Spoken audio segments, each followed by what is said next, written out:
எல்லாத்துக்கும் எனக்கு பெரிய நன்றி. இவங்கெல்லாம் என்னோட ஆதர்ச இயக்குநர்கள்.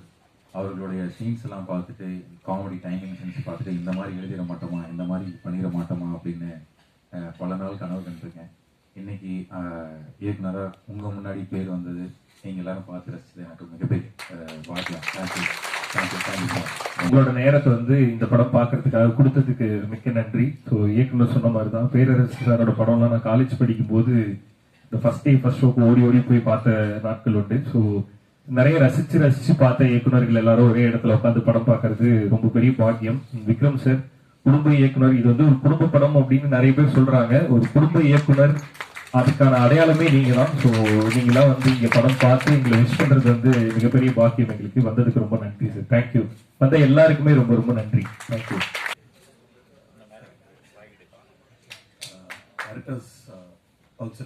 ரொம்ப தேங்க்ஸுங்க.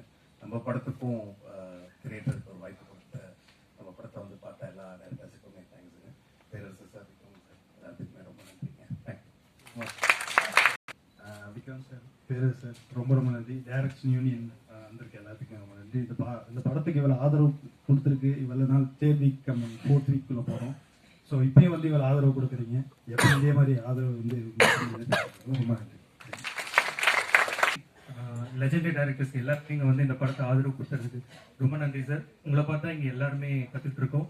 ரொம்ப நன்றி. இந்த படத்துக்கு நீங்கள் இது பண்ணுங்க. கேமராமேன் மாதேஷ் சார் எல்லாருக்கும் வணக்கம். எல்லாருக்கும் நன்றி. இந்த படத்தை பார்த்து நன்றி சார். இவ்வளவு பேர்கிட்ட சொல்லாததான் புரியுது சார். டைம் ஆயிடுச்சு. எல்லாருக்கும் சார் ஆக்சுவலா நிறைய வார்த்தைகள் இல்லை எல்லாருக்கும் பேசுறதுக்கு, என்ன பேசுறது, அதனாலதான் எல்லாரும் ஸ்டார்டா சொல்றாங்க. பெரிய நன்றிகள். ஒரு சின்ன படம், நம்மளுடைய டீம் இப்பதான் ஒரு க்ரோயிங் அப் டீம்.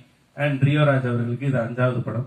ஸோ இந்த படத்தினுடைய வெற்றி எல்லா இடத்துலயும் எடுத்துட்டே இருக்கும்போது அது சந்தோஷம் அனுபவிச்சுட்டு இருக்கப்ப, டைரக்டர்ஸ் யூனியன்ல இருந்து இப்படி ஒரு ஷோ அப்படின்றப்ப எங்களுக்கு பயங்கர ஹாப்பியா இருந்துச்சு. இங்க வந்தப்ப சார்லாம் இருக்காங்க அப்படின்னு தெரிஞ்சதுக்கு அப்புறம் அது ரொம்ப பிளஸிங்காவே இருந்துச்சு. அண்ட் எனக்கு ஒரு 3 நாள் முன்னாடியே சித்ரா லட்சுமண் சார் பேசுறப்ப சொன்னார், நீங்க படத்தை பத்தி அவர்கிட்ட பயங்கரமா ப்ரைஸ் பண்ணி பேசுனீங்க அப்படின்னு சொன்னார் சார்.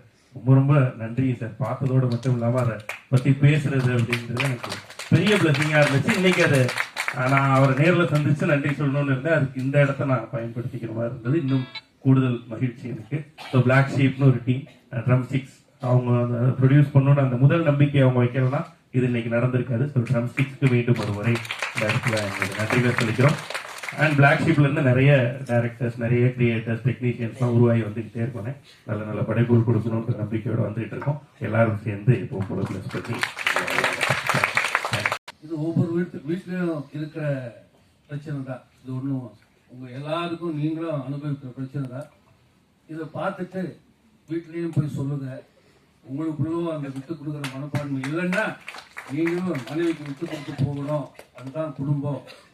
இது சக்தி சிவன் கிட்ட இருந்தே ஆரம்பிக்கிறாங்க. நிலவை பார்த்து பூமி சொன்னது என்னை தொடாது, நிலவை பார்த்து வானம் சொன்னது என்னை தொடாது. இந்த காலத்திலே கண்ணதாசன் சொல்லியிருக்காரு, கணவன் வானம் என்றால் மனைவி நிலம், கணவன் பூமி என்றால் மனைவி நிலம். உலகத்திலேயே பெற்ற பிள்ளைக்கும் மகனுக்கும் மகளுக்கும் இருக்கிற பாசம்தான் பெருசு. உறவுகள் என்றால் எல்லா உறவுகளையும் விட கணவன் மனைவி உறவுதான் சட்ட விதிகளுக்கு உட்பட்டது. இது நம்ம எல்லாம் தெரிஞ்சுக்கணும். ஆணாதிக்கம் இருக்கு, அதை சொல்லி சொல்லி அந்த காலத்திலிருந்து ஆணாதிக்கமும் இருந்தது. இருந்தாலும் பெண்களும் விட்டு கொடுத்தாங்க. அதனாலதான் நாம எல்லாம் பிள்ளைகளா இன்னைக்கு வளர்ந்து இங்க படிச்சு இங்க வந்துருக்கோம். மனைவிகளோட நாம புரிஞ்சுக்கிட்டு வாழ்ந்ததுனால விவாகரத்து இல்லாம இருக்கும். அதனால எல்லாருமே விட்டு கொடுத்து போகணும். அது உங்களுக்கும் உங்க பிள்ளைகளுக்கும் அண்ணன் தம்பிகளுக்கும் எல்லாருக்கும் சொல்லுங்க. இங்க பெண்கள் இல்லை இருந்தா அவங்களுக்கும் சொல்லலாம். விட்டு கொடுத்து கிவ் அண்ட் டேக் பாலிசின்னு இங்கிலீஷ்லயும் சொல்லலாம். அதனால விட்டு கொடுத்து வாழ்றதுல ஒரு நல்ல குடும்பம். அதை எடுத்த தயாரிப்பாளர், இயக்குனர், ஒளிப்பதிவாளர், டோட்டல் டெக்னீஷியன்ஸ் எல்லாருக்குமே மனப்பூர்வமான நன்றிகளை தெரிவித்துக் கொள்கிறேன். ரிலீஸ்க்கு முன்னே இந்த படம் பற்றிய மிகப்பெரிய எதிர்பார்ப்பு எனக்கு இருந்தது. அது இப்போ ப்ளஸ் டூவில் சில நண்பர்கள் பார்த்து படம் ரொம்ப எக்ஸலண்ட்டாக இருக்குது அப்படின்னு சொன்னாங்க. இந்த படம் நான் ஃபர்ஸ்ட் டே பார்க்கறதுக்கு VR mall night show book பண்ணியிருந்தேன். பட் எனக்கு கொஞ்சம் ஹெல்த் கண்டிஷன்னால என்னால் ஃபர்ஸ்ட் டே நான் பார்க்க முடியல. நைட் ஷோ அதுவும் என் பையன் படம் பார்த்து வந்தான். பார்த்து வந்து நைட்டில் என்னை தூங்குறவனை எழுப்பி அப்பா படம் சூப்பராக இருக்குது அப்படின்னு சொல்லி எல்லாருக்குமே இந்த படம் பிடிச்சிருக்கு. அதாவது நான் ஐ திங்க் இந்த மேடையில நான் தான் சீனியர் சிட்டிசன் நினைக்கிறேன்.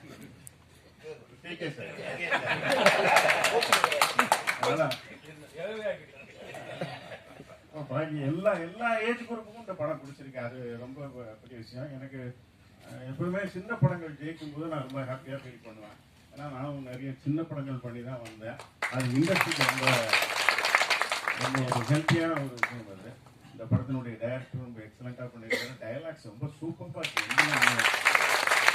நம்ம டைரக்டர்ஸ் அசோசியேஷன் ஷோவில் வந்து ஒரு டைலாக்குன்னு இவ்வளோ கிளாப்ஸ் வந்து இந்த படத்தில் தான் நான் பார்த்தேன். அது மாதிரி அவங்க விக்னேஷ் வந்து நான் ஒரு இது வரைக்கும் காமெடியாக தான் பார்த்துருக்கேன். இவ்வளோ அழகாக பெர்ஃபார்ம் பண்ணி மிரட்டிட்டார். யுவராஜ் நடிச்சு நான் ஜோ பார்த்துருக்கேன், ஸ்வீட் ஆர்ட் நடிச்சிருக்கேன். இதுலேயும் இந்த அந்த படம் பார்த்துருக்கேன். இந்த படமும் இப்போ பார்த்து முடிச்சுட்டேன். அவர் ஒரு எக்ஸலண்ட் பெர்ஃபார்மன்ஸ். யுவராஜ் நடிச்சு சாக்கல் கூட நான் பார்த்துருக்கேன். முந்தைய கிட்டத்தட்ட ஒரு 7-8 வருஷத்துக்கு முன்னாடியே வந்து இந்த திருடாத்துல மாதிரி ஒரு பொண்ணு சூசைட் பண்ண போவா. நீங்கள் போயிட்டு அதெல்லாம் பார்த்து நான் ரொம்ப என்ஜாய் பண்ணேன். ஸோ அப்போவே தெரியும் ஒரு நல்ல ஒரு ஆர்டிஸ்டாக வருவார். இந்த ஹோல் ப்ரொடியூசர்னு பார்த்தா எல்லாம் யங்ஸ்டராக இருக்காங்க. ரொம்ப ஆச்சரியமாக இருக்குது. நான் சினிமாவுக்கு வந்த புதுசுலலாம் ப்ரொடியூசருக்கே ஒரு 50 வயசுக்கு மேலே இருந்தால் தான் ஒரு குவாலிட்டி. இப்போ அப்படி இல்லை. எல்லாமே எங்கள் யங்ஸ்டர்ஸ்லாம் வந்துட்டு இருக்காங்க. நல்ல ஒரு சினிமா. அந்த இன்னைக்கும் எனக்கு ஹெல்த் சரியில்லை. இருந்தாலும் இந்த படம் எப்படியாவது பார்க்கணும் அப்படின்ட்டு அதான் வந்தேன்.